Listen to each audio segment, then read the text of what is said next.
Hey everyone, welcome back to another Dune Awakening video. This video we're going to talk about aluminum, not aluminium. Everyone calls it that and it's not correct. You look right here. Aluminum, not aluminium. It just drives me nuts. But yeah, we're going to talk about where you find aluminum here on your maps. Let's go ahead and take a look. Eastern shield wall. Western shield wall. And the first thing, I don't want you to be misled thinking, oh, I can't go there on my sand bike. You know, because of all these high ledges and everything. Ledges like this are like, you can drive your sand bike right up here. You can drive your buggy right up here. There are so many routes that you can traverse on your buggy or just your sand bike if you're doing it by hand all over the place. I got my base right here and I can drive all the way up through here, all the way up through here, all the way around through here, all the way to this point, all the way into the western shield wall. Yeah, this is where your aluminum is at. It's all over the place. Now, it does change every week after the Coriolis storm. And of course, you know, you have other people out harvesting the nodes as well. So, usually what I do is I do a loop like right around these areas down through here. I come up through here really quick. And I also pay very close attention to making sure I'm grabbing any fuel cells I can get. I will come up to this area here, circling around. Of course, you know, at some of these outposts here, the snipers, you know, they will shoot rocket, launchers at you. They can blow up your vehicle, so be quick, get right through it. You know, I'll make this like little circle path around through here. I'll come all the way up through here, come down through here, you know, but to each their own. It kind of depends. It changes every single week. Basically, you know, the close of Monday night, depending on your time zone, that's when everything changes. All the nodes do change, with the exception of the primrose nodes. So, once you get all the aluminum, and I'm going to show you something else here too, okay? Now, yeah, you're first starting out. Say you're starting out by hand. You got to obviously have the cut array that can, you know, do this for you, right? Okay. I mean, obviously, the cut array I have right here is an MK4. You know, I can go up to jasmine crystals. You only need a cut array MK3 to do the aluminum. But now, one thing to keep in mind with your buggy, you are going to have an MK4 cut array on your buggy to do the aluminum. All right.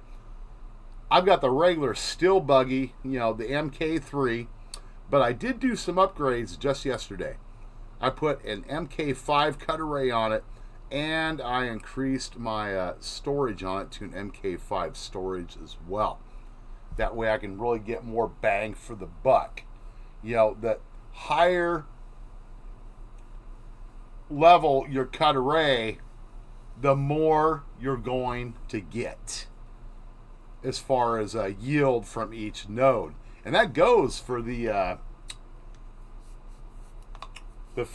fuel cells too. I mean, right now I'm pulling like almost 700 fuel cells. But you also want to keep attention to your skill trees. This is why I highly suggest on the planetologist, make sure you are putting points in the vehicle mining. And of course, obviously, your vehicle repair. And of course, come over here. If you're doing it by hand, these are really handy to have as well. Cut array mining, deep analysis. That's when you scan the resources and whatnot. Do gathering. You know, I'm just waiting to gather more points here so I can get everything put up. Oh, I do happen to have 4 skill points. Wow. Okay. But yeah, that's what you want to do. But you don't have to have like a high tier buggy. But depending on where you're going, I would definitely recommend maybe. Here, let's double check this again.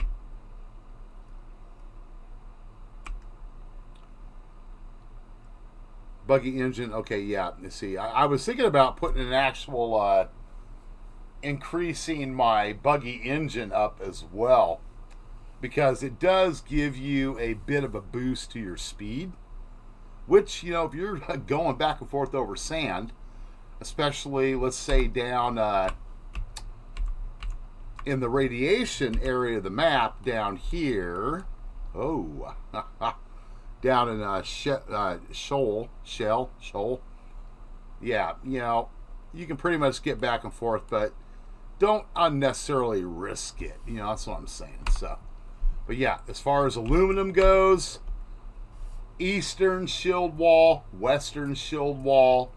Watch out for the encampments. They do have snipers. They will shoot rocket launchers at you, or those anti-gravity field grenade things. It can really screw you up. And another point I want to really make here and stress is the sandstorms. Depending on where you're at, like over here in this area right here,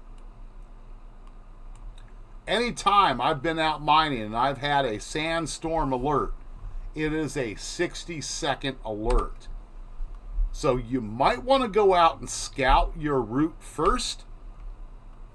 Yeah, granted, that can be kind of hard to discern if your vehicle is going to be sheltered in a certain spot, but I highly suggest you do that.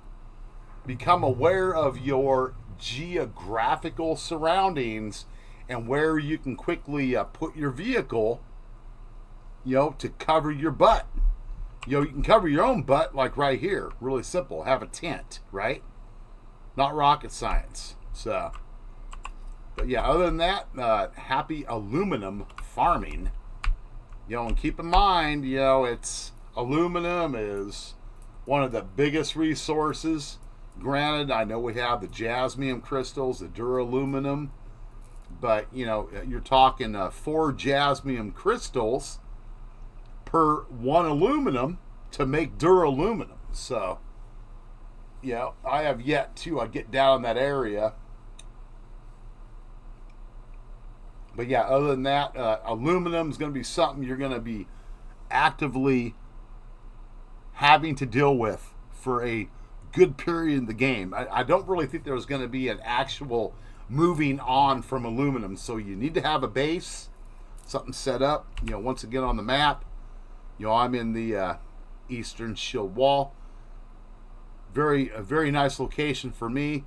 Close to enemy camps for materials I might need. Close to an